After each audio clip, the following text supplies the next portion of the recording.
আমরা এখন আছি ভবদহ মাধ্যমিক বিদ্যালয়, যেটা 1988 সালে স্থাপিত। এবং এই ভবদহ মহাবিদ্যালয়ের প্রকৃতি, তার চারপাশ দেখে এতটুকু মুগ্ধ হয়েছি যে ভিডিও ধারণ করতে বাধ্য হয়েছি। তো আমরা দেখি এখানে বড় একটা পুকুর, দিঘি বলা যায়, এবং এখানে কিছু কারুকাজ আছে। আমরা দেখতে পাচ্ছি দুটো হরিণের চিত্র করা, এবং যে সারিবদ্ধ কাঁঠাল গাছ, কাঁঠাল গাছে প্রচুর কাঁঠাল।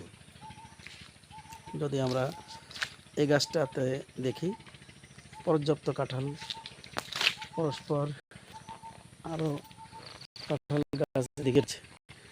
এদিকে মেহেদি স্যার দেখছে। মেহেদি স্যার কি দেখছেন? লিচু গাছ। আমাদের মেহেদি স্যার এবং আমি এসেছিলাম যে আজকের এলাকায় আমাদের দেব স্যারের বাড়িতে। সেখান থেকে ফেরার পথে কলেজের বাউন্ডারি এবং কলেজের যে চারপাশের যে বৃক্ষের সারি দেখে মনে হলো যে কলেজের ভিতরকার পরিবেশটা আরও মনোমুগ্ধকর। সত্যি সেটাই আমি বাস্তবে এসেই উপলব্ধি করছি। তো ভিডিও ধারণ করে রাখছি যে কেমনই একটা কলেজ বাউন্ডারির মধ্যে এমন পরিবেশ। এরকম পরিবেশ বাংলাদেশের হয়তোবা আরও অনেক মহাবিদ্যালয় রয়েছে, কিন্তু এত বড় জায়গা জুড়ে যে প্রকৃতি, গাছপালা, লিচু গাছ, আম গাছ, কাঁঠাল গাছ, আরও অনেক গাছ রয়েছে যেগুলো এখনও হয়তোবা আমার চোখে পড়েনি। তবে সারিবদ্ধভাবে যেভাবে গাছের যে একটা সমারোহ দেখে সত্যি ভালো লাগছে। আমরা পরস্পর উপরের দিকে উঠছি, পাশে নদী রয়েছে, নদীটা আমরা দেখব। তো দেখতে থাকি। হ্যাঁ, এবার আমরা অনেক উপরে উঠেছি। নদীটা, এই যে নদী আমরা দেখতে পাচ্ছি। এই নদীটার নাম মুক্তেশ্বরী নদী। মুক্তেশ্বরী।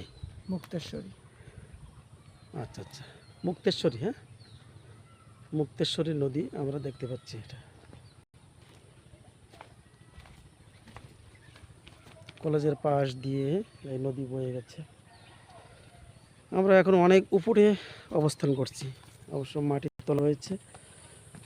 এখান থেকে আমাদের এই যে পাশগুলো সবই ভবদহ মহাবিদ্যালয়ের জায়গা। তো বন্ধুরা, এই পর্যন্ত ছিল আজকের। এটা হচ্ছে কলেজের এক প্রান্ত, পুকুরের প্রান্ত। আমরা চলে যাব অন্য প্রান্তে।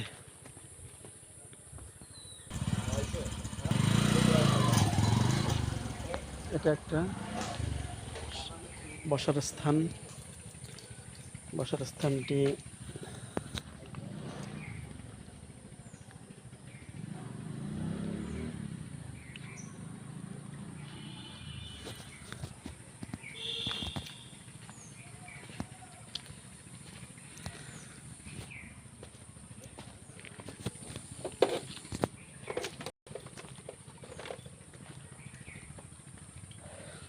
বিশাল মাঠ।